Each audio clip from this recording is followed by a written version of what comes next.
Hello all my crafty friends, welcome back to my channel for another process video. Today is exciting because I am in a YouTube hop with all of my friends in celebration of me hitting a huge milestone of 1,700 subscribers.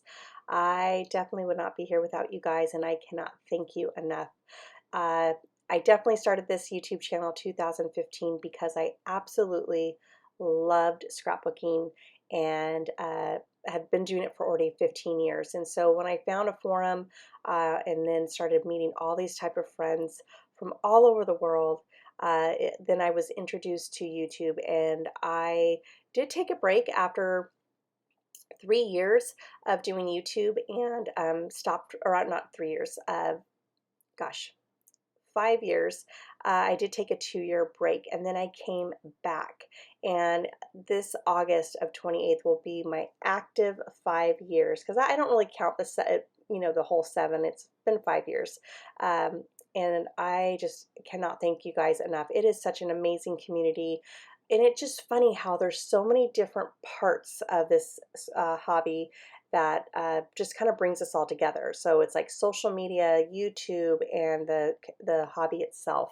And that is why I love it. Like I said, I've met so many wonderful people around this world, and yeah, I just wouldn't be here without you guys. So thank you guys again. And definitely be sure to check out all my friends that are joining me today. They are in the description box below. And basically, what we decided to do was to go onto my Instagram and find something that inspires them. And they could either scrap lift it 100%, or they could just find whatever pieces that inspire them and then kind of run in their own direction. And so I'm really excited to see what all of my friends are going to create. So definitely give them some love. Definitely check them out below as well. But this is the inspiration layout that I'm going to do on the right hand side. And in fact, I just did that not too long ago. And I decided to do this one because, one, I am trying to work on my daughter's friend's album for her birthday, so I definitely need to kind of fit that in between other projects that I'm working on. But what inspired me was the beautiful colors of that background and the cluster work that I did on the left and right hand side. And so what I decided to do was, instead of doing a stencil, I was like, okay, well, that's what is inspiring me. What could I do besides the stencil? And that's when I found my Studio Calico stamp, and I could create my own background. So I'm taking the solid circle stamps. I'm going to go ahead and add some color to it. And then I'm going to go back to that same stamp set, and I'm going to grab the overlay that goes on top of it, of the solid circle. And instead of doing it completely on top of the circle, I'm going to have them a little bit offset, and I really love how it ends up turning out.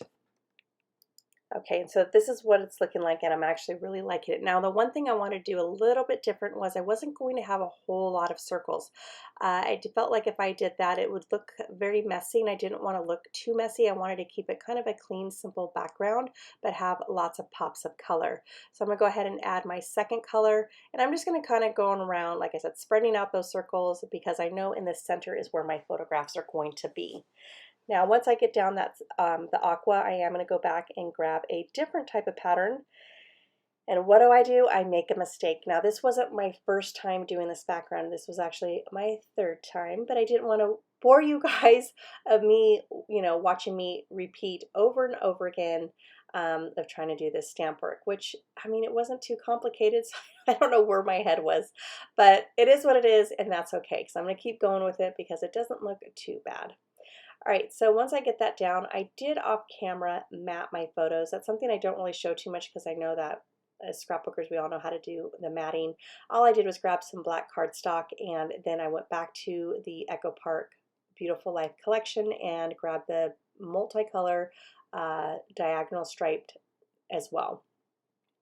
Now I am going to pop those up on some pop-up dots, the sticker, because I didn't want it to be too flat. I wanted to have some dimension. One thing, if you don't have any foam stickers or foam sheets, going to your foam alphabet thickers and using letters or numbers that you don't use really help that out, as far as when you're in a crunch and you just want to add a little bit of dimension but might not have any in your stash at that time. All right, now another thing, like I said, what are those clusters? I absolutely love those clusters, but I wanted to do something a little bit different. And as you saw a little bit in the beginning, I layered a lot of those stickers around the photo. So I'm now starting to build more color on around the photograph versus having it separated. This is to, again, to tie in a lot more of those colors that were in the stencil work in the original layout. I'm now using stickers to kind of fill and add more color around that photograph. So I'm going to go ahead and take the rest of this border sticker because I don't want to add it in my stash. I want to try to use it all up on this layout, and that's what I'm going to do. I'm going to layer them up and have them up at the top of the page. Now the one thing I do also as well that I wanted to add a little bit of variety of is the pink, sorry, there's some people walking around, it looks like salesmen in my neighborhood, probably trying to offer me solar, which I already have solar, but they still come to my house anyways. Anyway, so I got some, the border sticker, that pink one, I'm going to go ahead and add a fishtail, but I'm just going to, just like I said, layering those all up, those stickers, so that way I can use them all up. And then I am going to have a title on there on that pink label sticker that is going to say Art Day, but yet I don't think I do that on camera. And that is it, my friends. I just want to say thank you again for joining me. Any moment that you guys spend with me, I truly, truly appreciate. Definitely check out all of my friends below that are playing along in the description box below, and definitely give some love. All right, everybody. Thank you for joining me on my hop, and you all have an amazing day. Bye.